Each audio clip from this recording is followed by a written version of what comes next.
আসসালামু আলাইকুম ওয়া রাহমাতুল্লাহ। সম্মানিত বন্ধুগণ, বর্তমানে দেশের মধ্যে অনেক পরিস্থিতি খারাপ।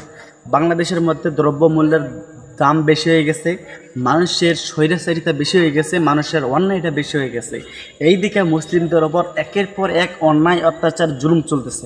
কারণ কি ভাই, বাংলাদেশ অন্যান্য বিশ্বের মধ্যে দেখতেছি আমি যা সমস্যা হইতেছে, যা নির্যাতিত হইতেছে, তার সমস্ত কিন্তু মুসলিমদের ওপর হইতেছে। আমরা কিন্তু মুসলিমরা একটু ধৈর্যশীল, মানুষকে ভালোবাসি, আল্লাহকে ভালোবাসি, ইসলামকে ভালোবাসি এবং যাবতীয় কষ্টগুলো আমরা সবুর করি। সেই জন্য কিন্তু মানুষ আমাদেরকে আঘাত করতে, মানুষ আমাদেরকে কষ্ট দিতে কিন্তু তারা বেশি মজা পায়, আনন্দিত পায়। সম্মানিত বন্ধুগণ, ইরান ইসরায়েলের মধ্যে অনেক যুদ্ধ লেগে গেছে। আমি আল্লাহর কাছে দোয়া করি যেন আল্লাহ পাক ইরানকে জয় করে, কারণ ইসরায়েল ফিলিস্তিনিদের উপর নির্মমভাবে হত্যাকাণ্ড চালাইছে।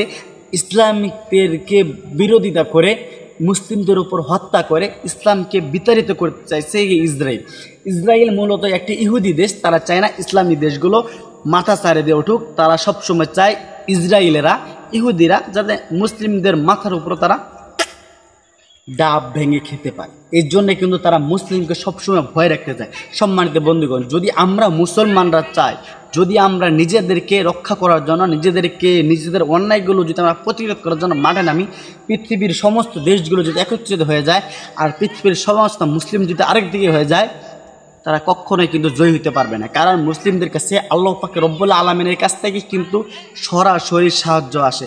সম্মানিত বন্ধুগণ, আমি তোমাদেরকে একটাই রিকোয়েস্ট করব, একটাই আদেশ করব, আটকা ইসলামকে ভালোবাসি, যারা আমরা ইসলামকে ভালোবাসি, মুসলিমদেরকে ভালোবাসি, আমি তোমাদেরকে বলবো, নিবেদিত করব যে আমরা মুসলিমরা যা আছি, আমরা আল্লাহর কাছে দোয়া করবো যেন আল্লাহ পাক ইরানকে শক্তি দেয়, আল্লাহ পাকের কাছ থেকে যেন শক্তি আসে। কারণ ভাই দেখেন, আমরা মুসলিমরা কিন্তু আল্লাহকে ভালোবাসার জন্যই কিন্তু আমরা দুনিয়ার সমস্ত কিছু ত্যাগ করতে পারি, নিজেদের মায়া, নিজেদের পরিবার, নিজেদের সমস্ত কিছু আমরা ত্যাগ করতে পারি। কিন্তু মানুষ কিন্তু আমাদেরকে এইটা যে আমাদের উপরে অত্যাচার করা হয় সেটাকে আমরা প্রতিরোধ করি না, সেটাকে আমরা প্রশ্রয় দিই। সেই জন্য মানুষ মনে করে কি যে আমরা দুর্বল, আমরা তাদেরকে ভয় পাই, কিন্তু মূলত সেইটা না। আমরা এটাই তাদেরকে বোঝায় যে আমরা হচ্ছে মহান ব্যক্তি, কারণ আমরা মানুষদেরকে ভালোবাসতে পারি, মানুষদেরকে ক্ষমা করতে পারে। সেই জন্য কিন্তু মূলত এই অত্যাচারগুলো হইতেছে।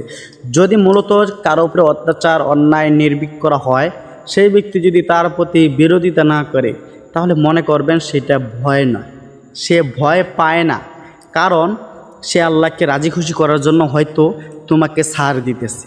কিন্তু তুমি বারবার তার উপরে আঘাত করবা, তাদেরকে ধ্বংস করার চেষ্টা করবা, এটা কিন্তু হবে না।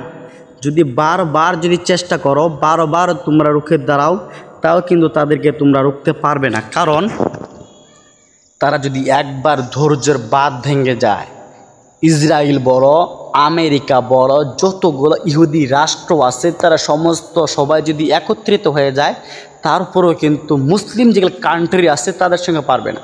মুসলিম কান্ট্রির মধ্যে গ্যাস আছে, তেলের আছে, সমস্ত কিছুর খনিগুলো কিন্তু এই মুসলিম কান্ট্রিগুলোতে আছে। অন্য অন্য দেশ থাকলেও কিন্তু কম। আমাদের মুসলিম কান্ট্রির সাহায্য ছাড়া কোনো দেশ এগোতে পারবে না। তাই কিন্তু তাদেরকে ভয় করে চলো। যদি একবার আমরা বন্ধ করে দেই, তাহলে ইহুদি তোমরা না খাইতে মারা যাও।